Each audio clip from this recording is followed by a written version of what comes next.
Joining us now for our Disruptor series, Dr. Daniel Gade.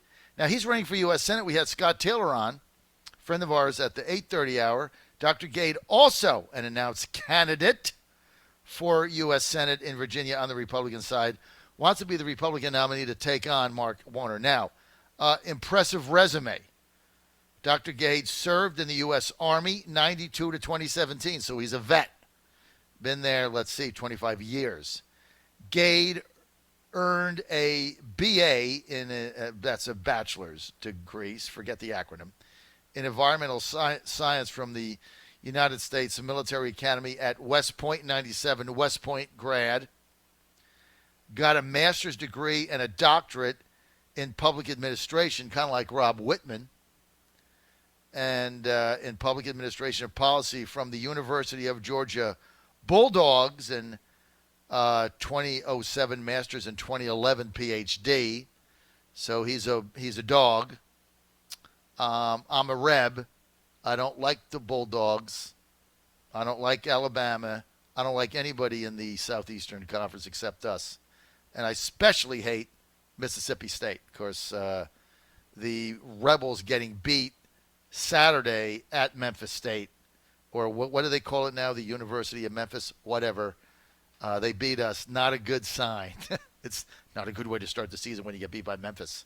So Ole Miss will be battling Vanderbilt again for last place. And he's also worked with the United States Department of Labor. And right now he is a professor with American University School of Public Affairs in Washington, D.C. Dr. Gade, thanks for being with us, man. You got these impressive credentials. Why on earth are you getting in this race? Yeah, John, I appreciate that intro, and you're very kind.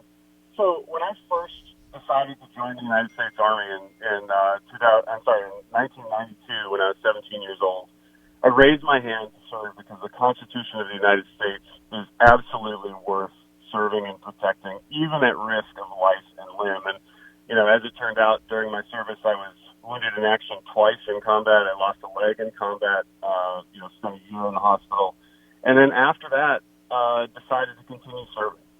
And then, when I retired from the Army in 2017, I was appointed by President Trump to continue serving the Constitution as a civilian political appointee. And then, our Constitution is worth serving, and our country is worth serving, and the Commonwealth of Virginia is not well served in the United States Senate right now. And I said, you know what? I've done harder things than this before, and I'm happy to serve. I'm happy to be in this race, and I'm happy to give the people of the Commonwealth a choice in the primary, and then again in the general. Okay, so number one, let's start with the primary, and then we'll get to Mark Warner. Sure. Impressive credentials, wounded vet, amputee. I mean, everything is there. But you're going up against a Navy SEAL, somebody that knows his way around politically, served in the House of Delegates in Virginia, served as a congressman. Scott Taylor raising money. He's going to raise a lot of money for this primary. Why take him on?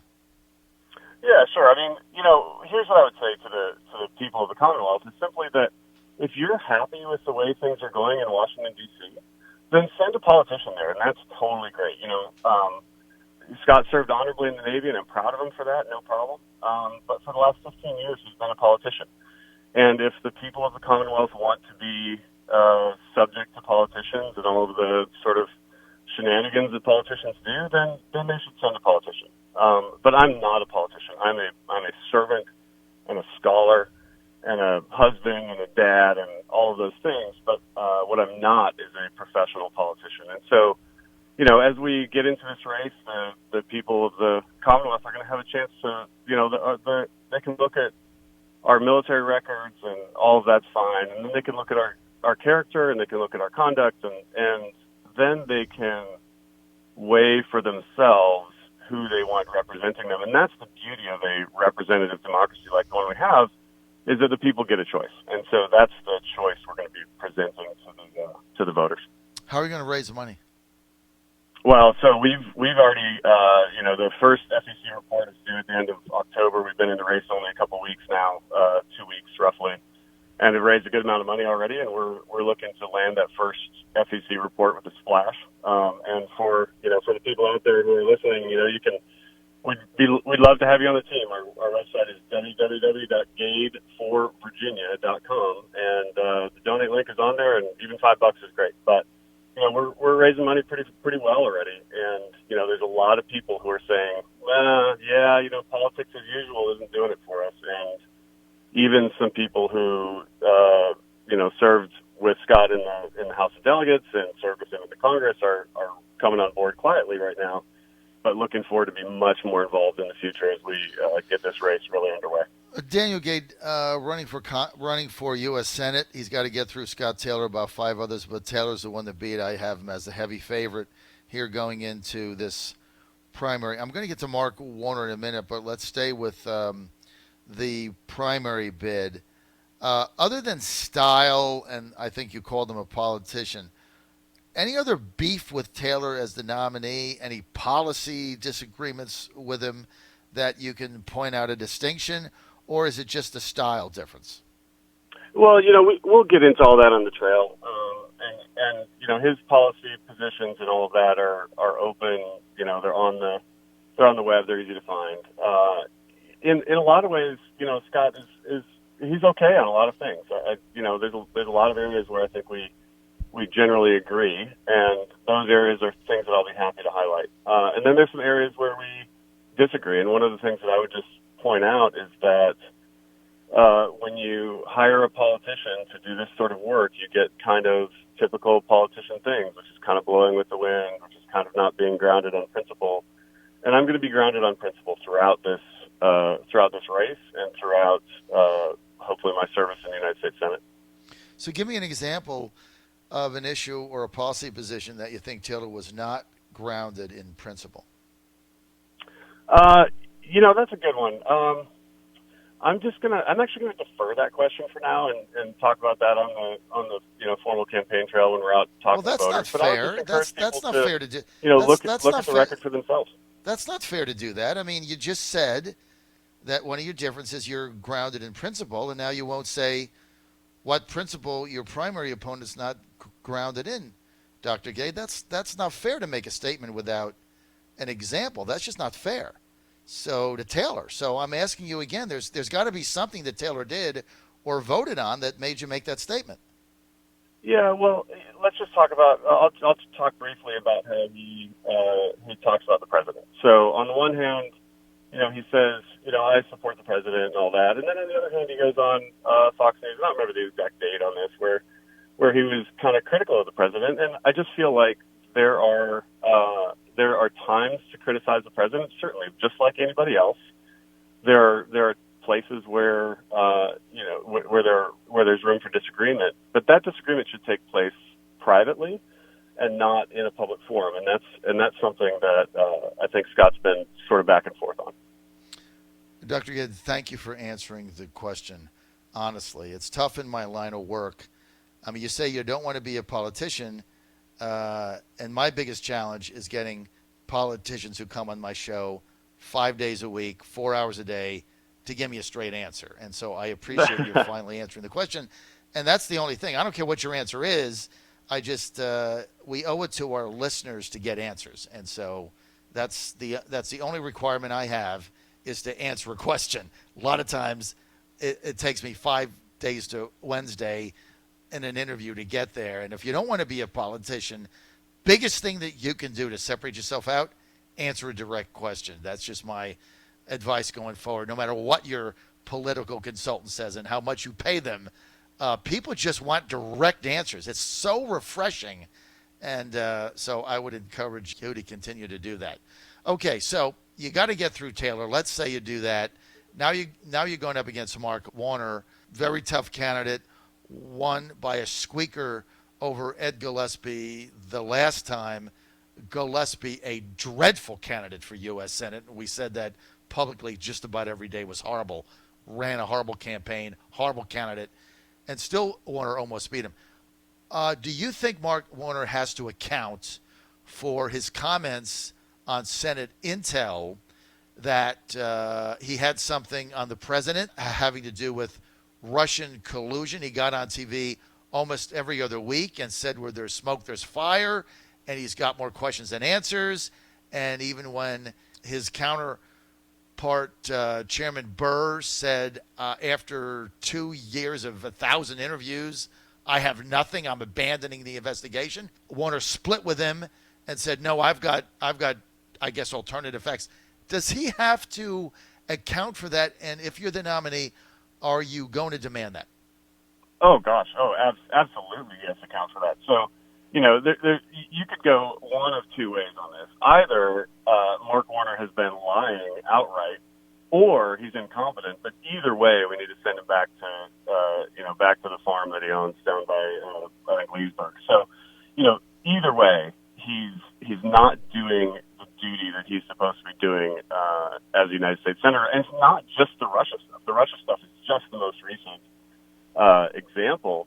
But you go back to, Governor Mark Warner. Governor Mark Warner was endorsed by the NRA. He said he was a moderate, and left office with pretty high approval ratings. Governor Mark Warner wouldn't recognize Senator Mark Warner, and not even close. So just last fall, Mark Warner called for what he called an assault weapons ban. He calls himself a fiscal moderate, but he votes for every big government program that comes down the pipe.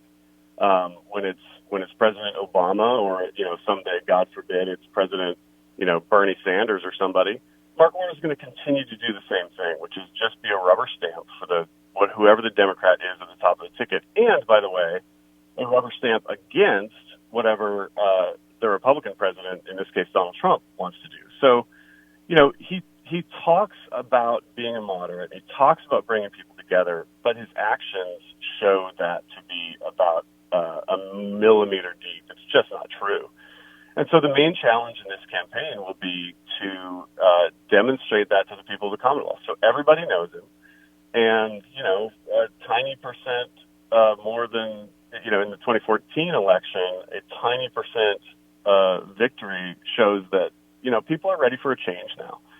And his actions since 2014 have been even more radical than his actions from 2008 to 2014. So he's not a moderate. He tries to pretend he is. The Russia stuff is just one tiny example, or actually it's a pretty big example, but it's one example of what we see from him, which is hypocrisy and incompetence. And we can do better. We need to do better as a Commonwealth.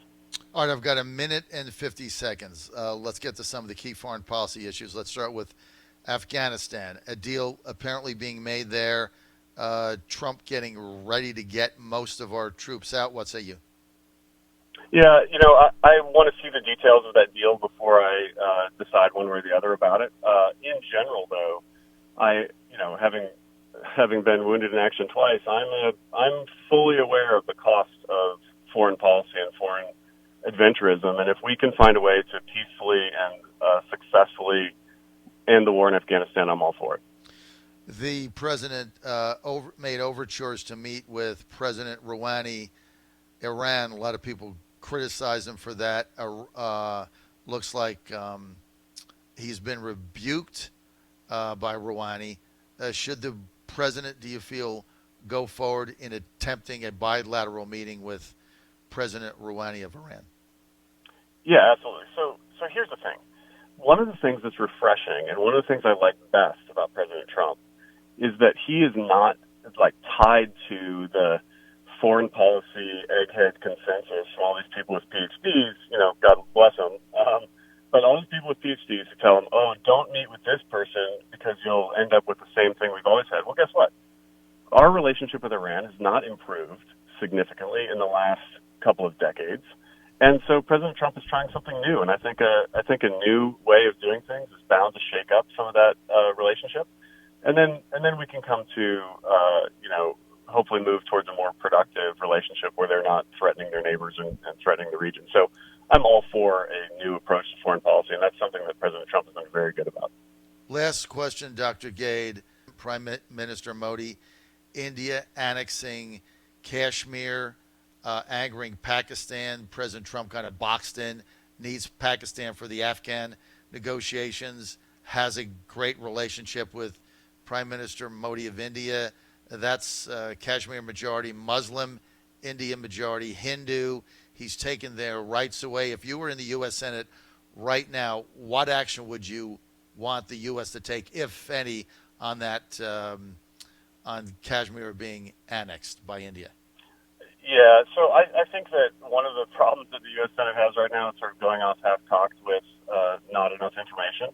And so I'm not ready to make a decision. I wouldn't make a decision about that without reading the classified reports and being much more involved with the military and diplomatic leaders who are helping to help the Senate understand that question a little better. But just jumping into other people's affairs, jumping into foreign conflicts that could turn really bloody really fast. Remember that both Pakistan and India are nuclear armed, so we need to be awfully careful about intervening there unless we have clear goals and a clear outcome that is a national security priority for us. All right, so it seems like you're wary of the U.S. getting involved in regime change, foreign entanglements, and things of that nature. Is that a fair statement for me to make? Well, yeah, and our founders and everybody, even from George Washington said, that we need to be aware of or be wary of foreign entanglements. And so I think that that is great advice. That was great advice 230 years ago, and it's great advice now. We need to be awfully wary of that. We need to act when it is in our vital national interest and when there's a plausible goal to be achieved, and when there's an exit strategy and a way to actually end the thing. And we need to be awfully circumspect and careful about not doing those things when not intervening when those